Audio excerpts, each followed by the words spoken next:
우리 멀리 워싱턴에서 오신 열린문 장로교회 우리 클레마 우리 장애사역을 담당하고 계시는 조두기 목사님께서 장애 선교와 교회 성장이라는 주제로 주제 발표를 해주시겠습니다. 감사합니다. 우리 따뜻한 환영의 박수로 시작해주시죠. 운 주시기를 바랬는데, 아니 우리 그 강사님들이 여기 올라올 때보다 내려갈 때 얼마나 부러운지요. 많이 내려가고 싶다 생각이 먼저 들었습니다. 여러분 근데 잘 따라오고 계신가요? 이게 영어랑 한국어가 지금 뭐 계속 왔다 갔다 해서 지금 저는 머리가 좀 정신이 없는데, 근데 사실 본 교회에서도 영어랑 한국어를 같이 쓰면서 해야 되는 사역이 있는데, 그 사역이 끝나고 나면은 목요일날, 금요일날 완전히 번아웃이 되거든요. 근데 여러분들 잘 따라오고 계신가요? 네. 겉으로는 잘 따라오는 것 같지만 속으로 잘 못 따라오는 걸 알고 있습니다. 괜찮고 저도 못 따라오고 있습니다. 아무튼 사실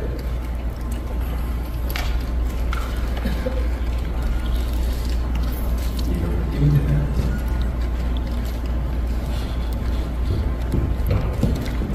그냥 띄워주시면 되는데, 사실 앞에서 목사님들하고 지금 우리 전문 강사님들이 이미 말씀을 다 해주셔서, 사실 저는 제가 보니까 웃기고 들어가면 될 것 같은데 그래서 지금 뭐 어디서부터 해야 되는지 잘 모르겠는데, 그래도 먼저 가는 게 참 좋은 것 같습니다. 아무튼 뭐 준비한 건 있으니까 이렇게 하겠는데요. 어디서부터 시작해야 되는지 모르겠네요. 아무튼 제가 이 준비한 내용이 좀 서툴거나 좀 부족해도 그냥 장애가 있나 보다 생각하시면 돼요. 제 아내가 사실은 예전에 제가 이제 자꾸 장애 사역으로 이렇게 하게 되니까 아내가 저한테 그런 얘기를 하더라고요. 저보고 하나님이 자기를 사역을 보낸 이유를 알겠다라고 하더라고요. 그래서 이제 근데 겉으로는 부정을 했죠. 하지만 속으로는 긍정을 했습니다. 나도 안다. 내가 왜 하나님이 나를 이쪽으로 보낸지 허물이 많고 부족함이 많고, 사실 거기다 표현하긴 그렇지만 결정장애도 많고 아무튼 장애가 많습니다. 그래서 여러분 이해해 주시면서 들어주시면 감사하겠고요. 네, 사실 제가 이 강의를 이렇게 들으면서 여러분 아시겠지만 사실 다 전문가들이거든요. 필드에서 전문가든 아니면 교육 쪽에서 전문가든, 근데 저는 그게 아니기 때문에 사실 교회 성장 전문가도 아니고 부교육자고 장애사역 전문가도 아닌데, 그냥 여러분 편하게 들어주시고, 이렇게 아까 말씀드렸듯이 조금 문제가 있나 보다 생각하시면 됩니다. 네, 그래서 제가 이제 오늘 나눌 내용은 간단하게 한 6가지 정도로 나누려고 하는데요. 이 장애 사역이라는 게 사실은 여러분 이 교회 장애 사역을 통해서 우리가 교회 성장이라는 것을 위해서 한다는 것은 잘못된 거고요. 사실 우리가 어떻게 생각을 해야 되냐면은 이 장애 사역을 성경대로 하면, 성경이 말하는 복음을 건강하게 지키면 그것을 통해서 하나님의 나라가 확장이 되고 교회가 성장하듯이 당연히 된다는 것입니다. 그래서 이거는 교회 성장론을 이야기한다거나 그게 아니고요. 우리가 본질적으로 복음을 바르게 붙들면 교회가 바르게 서는 것이고, 교회가 바르게 서면 좋은 성도들이 모이는 것이고, 또 좋은 성도들이 하나님의 나라를 확장한다는 것이죠. 그런 부분에 대해서 여러분들과 나누길 원하는데요. 그래서 한 6가지로 이렇게 나눌 예정인데, 우리가 잘 알다시피 사실은 이 한국교회뿐만 아니라 미국교회가 사실은 이 쇠락의 길을 걷고 있잖아요. 침체기 아니면 이런 어떤 교회 성장이 둔화되어 가고 있는데요. 그런데 제가 사실 단도직입적으로 얘기를 하자면, 장애 사역을 활발하게 열심히 하는 교회는 성장을 한다는 거죠. 근데 본질적으로 이유가 뭐냐라는 걸 보고, 이게 영어 쓰면 안 되잖아요. 그죠? 뒤로 돌아가 보면, 영어도 잘 못하지만, 어쨌든 뒤로 돌아가다 보면, 본질이 바로 복음의, 그럼 이거 뭐라고 써야 되지? 복음의 뒤에, 복음의 본질이 잘 서 있는 교회는 부흥한다는 거죠. 그게 우리가 되게 중요한데요. 그래서 우리가 이 교회 성장 둔화를 여러분 넘버 숫자로 잠깐 보면요. 그 미국 교회가 거의 70%가 이제 감소, 지금 팬데믹 이후에 더 감소를 하고 있죠. 사실은 교회 안 나가시는 분도 많고, 그런데 이제 미국 교회 자체가 참 영어 안 쓰면 살기 힘드네요. 여기 내가 얼마나 좀 약간만 섞을게요. 포스트 모더니즘 좀 약간 자기 중심적인 사고에 바뀌면서 점점점 절대적인 진리에 대한 거부감이 많이 생기게 됐죠. 그러면서 이제 미국 교회가 성경의 진리를 거부하게 되면서 쇠락의 길을 걷게 됐는데, 지금 통계를 보면은 라이프웨이 연구소에 보면은 70%가 감소하거나 안정을 유지한다고 하는데, 지금 팬데믹 때는 거의 성도들 30%가 안 돌아오거나 그 이상도 안 돌아오거나 교회가 많이 없어졌죠. 그래서 30% 적게는 10% 정도만 성장을 하고 있고, 한국교회도 마찬가지입니다. 우리가 잘 알다시피 한국교회 1000만 했는데 이제는 1000만이 아니죠.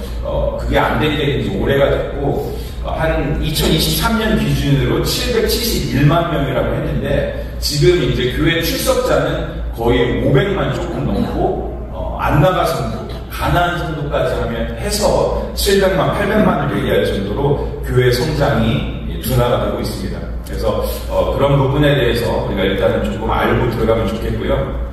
근데 그래서 이제 왜 교회가 성장을 안 하냐 했더니, 사회적으로 과연 교회가 교회의 기대치를 감당하고 있느냐라는 것에 대한 사회적인 인식이 보니까 안 좋다라는 거죠. 다음 슬라이드를 보시면요, 비종교인의 호감 조교를 보면은 사실은 기독교인이 2021년 기준으로 한 6% 정도, 한 1,500명의 다양한 종교를 가진 사람들, 그 중에서도 비종교인이 한 900명 이상을 놓고 검사를 하는 결과, 비종교인들이 종교에 대한 기대치가 많이 떨어진다는 거죠.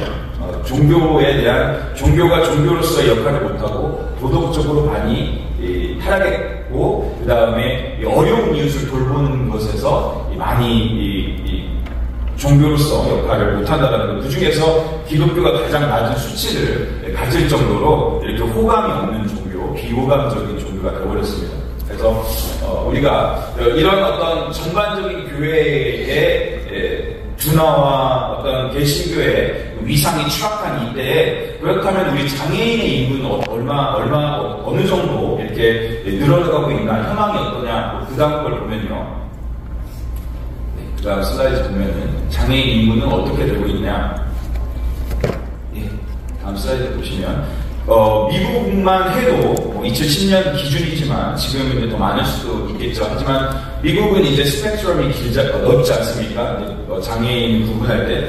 그렇기 때문에 지금 3억 3천 정도의 미국 인구 중에서 5천만이 넘는 인원을 잡는데, 그 중에서 한 절반 정도가 아주 심한 장애를 가지고 있다라고 하고 있고요. 그다음에 한국 같은 경우는 2003년에는 우리는 한국은 좀 더 엄격하게 잡기 때문에 한 145만을 보건복지부에서 잡았는데, 지금 노령 인구가 많아서 사실 저 265만보다 훨씬 많죠.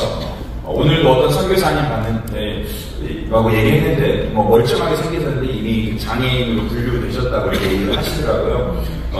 한국은 이 5천만 정도 중에서 5.2% 수준인 265만이라고 하고 있는데, 사실은 실제적으로 더 많은 숫자가 이 장애인 인구로 늘어나고 있는 그런 상황입니다.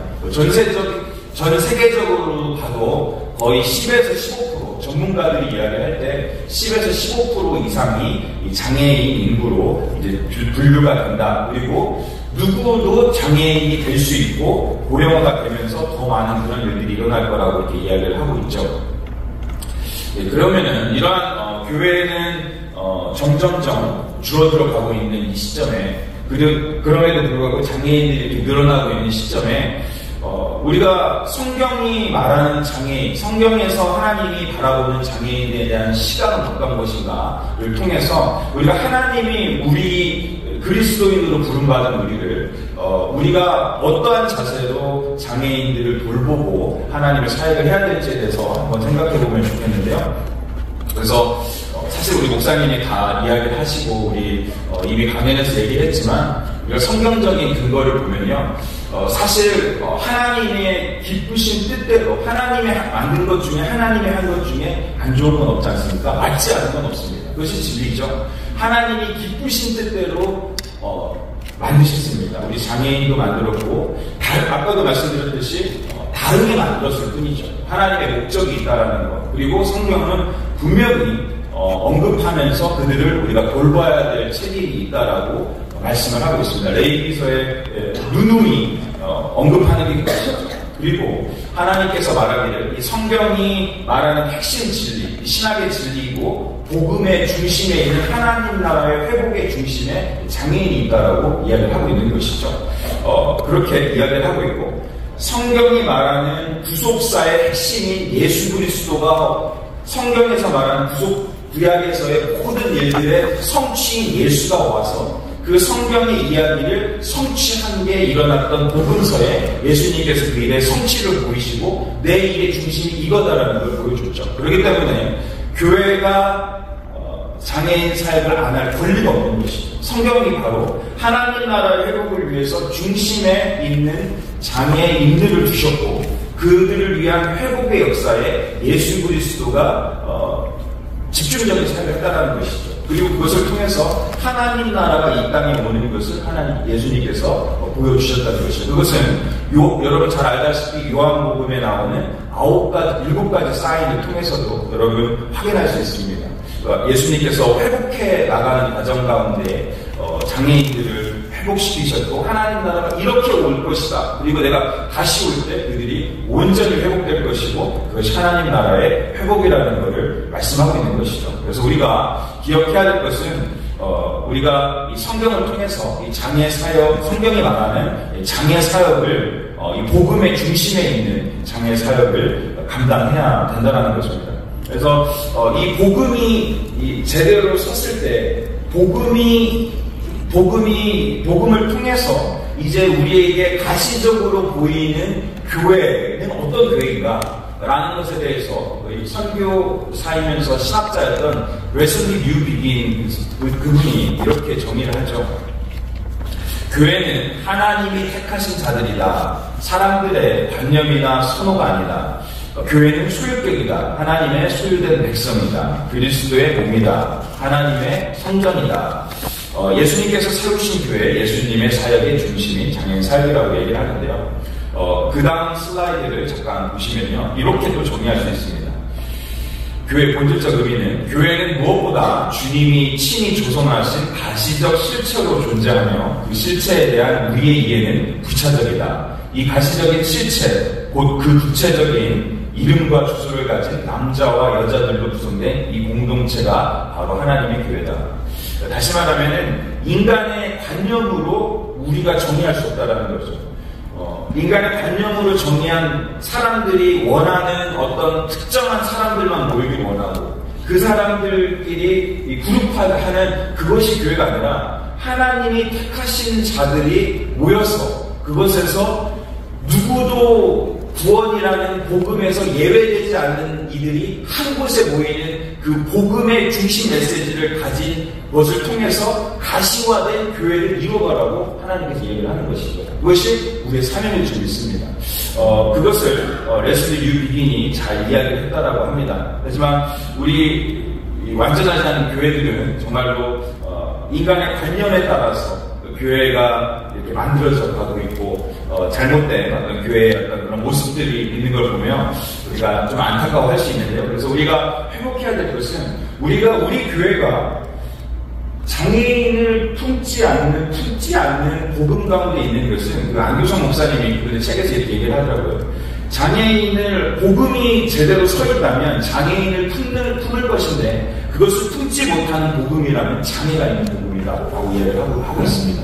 그래서 우리가 복음을 제대로 가지고 있느냐에 대해서 교회가 점검해 볼 때 우리가 그리고 그 복음에 온전하게 설 때 장애 사역에 대한 올바른 신학도 정립될 것이고 교회론도 정립될 것이고 교회가 마땅히 그 일을 하는데 어떤 모티베이션이 동력이 될 줄 믿습니다. 그 책에서도 보면 제가 여기서 언급하지 않았지만 세 가지가 그래서 이야기하는 게 뭐냐면은 누가복음 4장 18절에 근거해서 18절 19절에 근거해서 주의 성령이 내게 임하셨으니 가난한 자에게 복음을 증거하게 하시려고 주의 성령을 내게 부으사 어떻게 돼요? 포로된 자를 자유케 하려고, 눈먼 자를 보게 하려고, 억눌린 자를 자유케 하려고 주의 은혜를 전파하게 하려고 했다는 거기 핵심 메시지. 그리고 예수 성경이 누누이 말하는 하나님 나라의 회복을 위해서 세 가지로 요약한 복음의 핵심은 뭐냐? 그 성경 말씀을 통해서 첫 번째, 장애인 성도는 우선순위가 되어야 됩니다.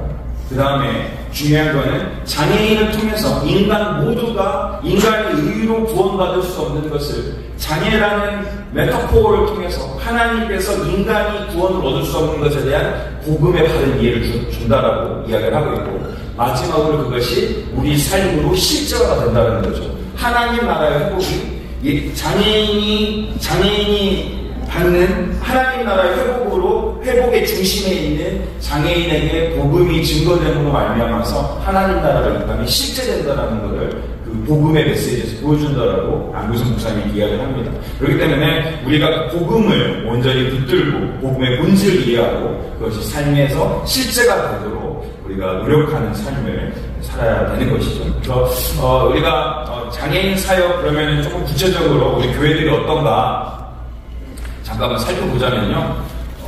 간단하게 이 숫자를 또 보도록 하면은 미국 교회도 만만치 않습니다. 미국 교회도 거의 80에서 85%는 그 장애 사역이 거의 없다라고 합니다. 그러니까 많이 없고 감당을 못하고 있다라고 이야기를 하고 있고요. 그런데도 그리고 많은 사람들이 미국 교회 또한 많은 사람들이 그래서 교회를 가지 않고 있다라고 이야기를 하고 있습니다. 한국 교회는 아주 지금 더 미비하죠. 사실은 아까도 목사님이 얘기하셨지만 사회적으로 장애인 올림픽, 88 올림픽 그리고 여러 가지 사회의 어떤 인식 전환을 위해서 이런 무브먼트들이 일어나면서 사실 오히려 사회는 이 장애인들을 돌보기 위한 복지라든지 이런 인식 전환이 오히려 일어나고 있는데 그 인식 전환이라든지 그들의 복지를 주도하고 나가야 될 한국교회가 오히려 퇴보하고 있다는 거죠. 오히려 그것을 억누르고 있다라고 이야기를 하고 있습니다. 그래서 표를 보시면 파워포인트를 보시면은 교회 장애인 사역하는 교회는 2010년 당시에 1% 미만으로 보았는데요. 2003년에는 그 이하였죠. 그만큼 전체 교회 수에 비해서 너무나도 미비한 장애인 사역을 하고 있다. 요즘은 조금 많이 늘어났지만 그럼에도 불구하고 교회가 온전한 복음을 붙들고 있음에도 불구하고 이러한 일이 일어날 수 있느냐에 대한 것은 우리가 의문을 가져봐야 되는 것이죠. 그래서 세계적으로도 보면은 이 장애인 사역이 장애인들에게 복음 증가하는 것만으로 보면은 그것도 5에서 10% 정도밖에 되지 않는다라고 그런 통계를 우리가 확인할 수 있습니다. 그래서 이러한 현실적으로는 이렇게 정말로 극소수의 사람들이 정말로 저희가 이렇게 우리 미주보험방송과 ANC 원들과 이렇게 수고해서 하는 것처럼 하는 이런 사역은 정말 미비하지만 우리가 계속해서 이 사역을 통해서 이 사역을 발전시켜 나가야 되는데요. 우리가 간단하게 장애인 사역과 교회 성장 관계를 이렇게 보자면요. 그래서 사실 같은 질문인데요. 어떤 교회가 성장할까? 제가 이제까지 말한 것처럼 성경적인 교회, 복음의 핵심을 온전히 붙드는 교회, 그런 교회들을 보면은 장애 사역을 반드시 하고 있습니다. 그것은 필수라고 생각하고 있습니다. 제가 이전에 있던 교회, 뉴저지 초대교회도 보고, 뉴욕 장로교회에서도 잠시 있었고, 또 지금 열린문에도 있지만, 제가 좋은 교회라고 보면 그 교회가 장애 사역을 잘하고 교회가 부흥하는 교회를 보면 거기 그 교회들의 특징은 담임 목사님도 좋고 성도들의 수준도 좋지만 무엇보다도 어찌됐든 교회가 복음의 본질을 잘 가지고 있다라고 제가 나름 생각을 하게 됐습니다. 그래서 제가 이 던진 질문이 그 다음 질문이 장애인 사회가 활발한 교회가 그렇지 않은 교회보다 더 성장하고 부흥할까라는 대답에 예스라는 것이죠. 이것은 그냥 제가 제 경험으로 이야기를 한 것이 아니라 많은 장애인 사역의 전문가들이라든지 어떤 논문들을 제가 이렇게 읽어보고 책들을 읽어보면 그것이 이 코릴레이션이 있다라는 것이죠. 그것이 분명히 긴밀한 연관성이 있다라고 하는 것입니다. 왜냐하면 그 다음 신화들 보면요, 하나님이 이웃을 돌보고 하나님 나라 회복의 중심인 장애인 사역을 기쁘게 한다는 거죠. 그렇기 때문에 하나님께서 교회를 부흥케 한다는 것입니다. 이것은 어떻게 보면 너무나도 쉬운 얘기지만 당연한 거죠. 성경이 말하는 성경의 원리, 초대교회가 그렇게 집중했던 사역의 원리, 예수 그리스도의 제자들이 집중했던 사역의 원리를 따라하는 교회가 부흥할 수밖에 없다는 것이죠. 부흥은 하나님의 손에 있는데 그것이 숫자적인 부흥을 전 얘기하는 게 아닙니다. 성도들의 내면의 변화가 일어나고 성도들이 온전히 제자로 서나가는데 이 장애인 사역이 큰 영향을 가지고 있다는 거죠. 여러분 레슬리 뉴비긴이 이런 얘기를 했죠. 전도를 하게 되면 전도를 받는 사람이 변화받게 되고 전도를 하는 사람이 변화받게 된다. 이 역사가 장애인 사역이 일어나는 겁니다. 하나님께서 그들을 통해서 이 하나님의 나라가 내가 확인이 되는 것이죠. 그리고 그것이 교회 가운데 증거가 되는 것이죠. 두 번째를 보면은 우리가 복음이라는 어떤 실체가 내가 느껴지고 누려지는데 이 장애인 사역이 중심이 될 수 있다는 것이죠. 우리가 머리로만 아는 사역을 내가 그 사역에 들어갈 수 있는, 요즘 MZ세대들은 잘 안 움직이는데요. 우리 MZ세대 사역, 넥스트 사역을 하시는, 우리 청년 사역을 하시는 분들 보면 웬만하면 안 움직이는데, 그런데 그 사람들이 움직이는 이유는 뭐냐? 분명한 목적이 있는가? 동기가 있는가? 이것이 그들에게 도움이 되는가? 라는 그것에 동의가 되면 그들은 목숨을 건다라는 거예요. 그것이 그들의 장점이라는 거죠. 복음이 사람을 스쳐난다는 것을 보여주는 핵심적인 메시지를 갖는 게 장애인 사역이죠. 그렇기 때문에 저도 지금 이제 열린문에 와서 사역을 한 지 몇 년 안 됐지만 젊은이들이 그 사역에 쉬운 말로 꽂히면 거기에 완전히 젊은이 몰두를 하는 것이죠. 그것을 보여줄 수 있는 게 장애인 사역이라는 것입니다. 그리고 헌신도가 높은 성도들이 교회 많은 성도가 당연히 하는 거죠. 제가 사실 자랑은 아니지만 우리 같이 온 우리 장로님, 지사님 함께 오셨는데요. 그 중에 형사님도 오셨는데 겁먹지 마시고 이분들이 되게 헌신도가 높습니다. 제가 그분들을 보면 풀타임 사역자인 제가 부끄러울 정도예요.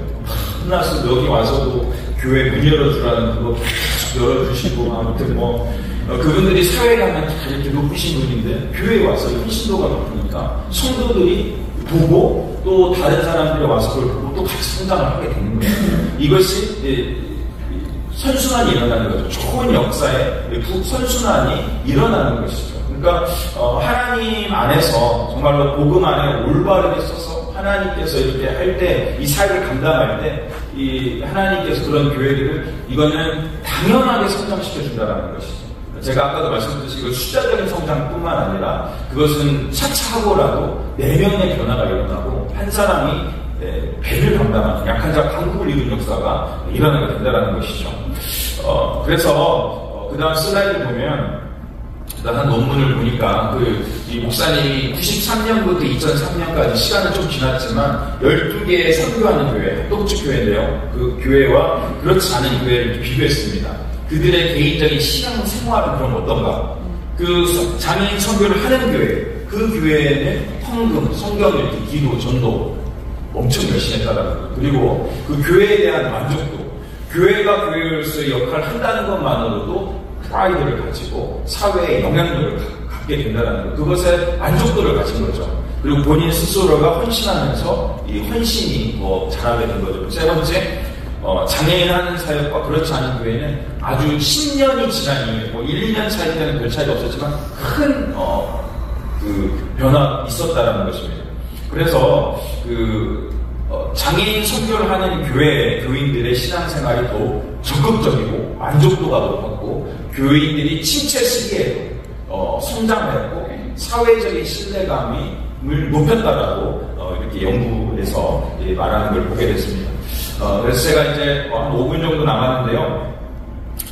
제 열린문 교회 제가 이제 여기 오면서 이제 준비를 하면서 저 역사를 잠깐 봤거든요. 그래서 열린문교회 사역을 언제 했냐 봤더니 2003년, 한 20년 전에 시작을 했는데, 사실 제가 보니까 열린문교회가 뭐 돈이 남아서 사역을 했을까? 이런 거 여러 가지 한번 좀 봤어요. 근데 사실 열린문교회가 이걸 시작했던 시기가 보니까 건축을 해야 되는 재정이 많이 들어가야 되는 시기예요. 그리고 호텔을 전전해야 되고 교인들이 이제 막 부흥하려고 하는 어떤 그런 시기였습니다. 그 시기에 호텔을 전전해야 되고 텐트를 치고 크리스마스 예배를 드려야 될 정도로 사실 어려운 시기였습니다. 그때 우리 지금도 있는 우리 자매도 있고 없는 자매도 있지만 2004년에 본격적으로 시작할 때 리나, 선영, 레베카, 다니엘, 은실 이 5명을 데리고 그 사역을 했습니다. 그때 이제 공사가 어려워가지고 공사 중단도 되고 사실 여러 가지 제약이 너무나 많은 상황이었습니다. 제가 그 역사를 쭉 보니까. 근데 이 어려운 순간에도 장애 사역은 우리가 옵션이 아니라 계속해야 되는 사역이다라는 것에 대한 그 마인드가 있었습니다. 그래서 이 사역을 지속했던 것을 제가 그 역사를 보면서 알 수 있었는데요. 그래서 이 성도들이 그런 상황을 통해서 계속해서 이 장애 사역을 지원하고 그 어려운 환경 속에서도 그들과 함께 성도니까 이 사역을 했던 것을 제가 보게 됐습니다. 그리고 나서 지금 현재 또 함께하고 있는 백순의 디렉터님 그리고 풀타임 목사님을 계속해서 고용을 했습니다. 교회가 이제 성장을 하니까 사회적으로 보면은 더 효과적이고 생산적인 일에 한 게 아니라 복음에 우리가 감당해야 될 일에 해야 되겠다라고 마음을 먹고 계속 그 일을 했던 것이죠. 그래서 열림은 그런 상황 가운데 제가 이제 열림문교회에 와서도 제가 좀 열림문교회에 감사한 것 중에 하나가 사실 우리 교회가 여전히 교회가 좋습니다. 맨날 저희 장소 예약을 하기 위해서 서고 내가 이 부서 쓰네 저 부서 써내 해야 되는데 가장 높은 자를 우리 클레마 예배실에 주었던 것에 너무나 감사하고 상징적인 거거든요. 우리 교회가 이 미니스트리를 다른 무엇보다 중요하게 여긴다. 그것이 큰 메시지를 준다라고 생각을 하고 있습니다. 그래도 올해 제가 아까 헌신도에 대해 얘기했는데 이 클레마 사역을 통해서 성도들이 사실 지갑이 열립니다. 우리 이번에도 작품 전시했을 때 1만 불 헌금했는데 그분의 시드머니가 정말 수십만 불을 리모델 저도 깜짝 놀랐어요. 한 2, 3만 불 할 줄 알았는데 교회가 함께 헌신도가 너무 올라가는 겁니다. 그러니까 이 장애 사역을 통할 때 사람이 일하는 것 같지만 하나님이 일하는 거고 하나님이 일하니까 사람이 일하게 된다는 것을 정말로 이런 케이스를 통해서 교회가 하나님이 이렇게 성장시키는구나 라는 것을 제가 느끼게 됐는데요. 그래서 제가 가만히 이렇게 수치를 봤습니다. 제가 이게 어떻게 누구는 이거를 너무나 우겨먹인가 그거 아니냐 그러니까 좀 이렇게 너무 이렇게 짜집어서 이렇게 얘기한 거 아니냐 할 수 있지만 제가 통계를 보면서요. 2003년도에 천막에서 처음 장애인 사역을 예배했던 당시가 열린문이 1,300명으로 시기가 됐는데요. 그 후에 딱 7년 이후에 3,150명. 근데 이거는 그냥 제가 숫자를 알려주려고 하는 것이 그것이 뭐 그렇게 해서 숫자가 늘어나니까 해야 된다는 얘기가 아니라 그냥 저에게는 그런 생각이 들었어요. 하나님이 기뻐하시는 교회를 하면 교회도 당연히 부흥하지 않을까라는 생각을 하게 됐습니다. 그런데 그거는 제가 유저주 초대교회 있을 때도 똑같이 느꼈습니다. 우리가 그 사역에 집중할 때 정말로 청년들이 모여서 그 사역을 하겠다라고 그때도 몰리게 되었고 계속해서 이렇게 하나님이 기뻐하시는 사역을 할 때 이거는 하나님이 부흥케 하는 거구나 라는 것을 인간의 숫자적인 인간의 카운트나 계산이 아니라 하나님 나라의 일은 하나님이 해야 하는구나 라는 것을 느끼게 됐습니다. 그 다음 슬라이드 보시면요. 제가 그냥 열린문 사역을 보니까 진짜 장애인 사역을 하면 우리가 알던 비가시적인 그 복음의 본질이 우리의 현실 가운데 와서 우리의 영적인 체질을 바꾸고 정말로 성령의 강력한 임재를 하나님의 나라를 누릴 수 있는 예배가 우리가 경험할 수 있다는 걸 열린문 사역을 통해서 경험했고 여러분도 다 느끼실 거라고 생각을 합니다. 그들이 변화하는 역사를 통해서 모든 성도들이 복음의 실제를 누릴 수 있는 것을 저 너무나 많이 경험을 했습니다. 아까도 제가 얘기했듯이 제가 그들에게 말씀을 전하고 복음을 전하려고 하는데 그들이 나한테 오히려 복음이 되고 메시지가 되는 거예요. 우리는 솔직히 갈 때처럼 마음이 변하지 않습니까? 그런데 그 친구들은 안 변하지 않습니까? 제가 뉴욕 장로교에 있을 때 러브미션에서 하는 필립은 아직도 저한테 전화가 옵니다. 목사님 하면서 일을 더 보고하고 완전 제 장로님이라고 했는데 그만큼 그 친구들의 그 순수와 하나님이 사랑하시는 그런 마음들을 저 너무나 느끼고 저희가 사실 제가 우리 교회 장로님들도 기도 잘하지만 우리 교회 주영환 형제라고 있는데 우리 김영환 형제라고 있는데 그 형제가 기도하면 너무나 은혜가 됩니다. 우리 오늘 목사님 말씀 잘 전하게 해주시고 목소리 톤도 잘 듣는다.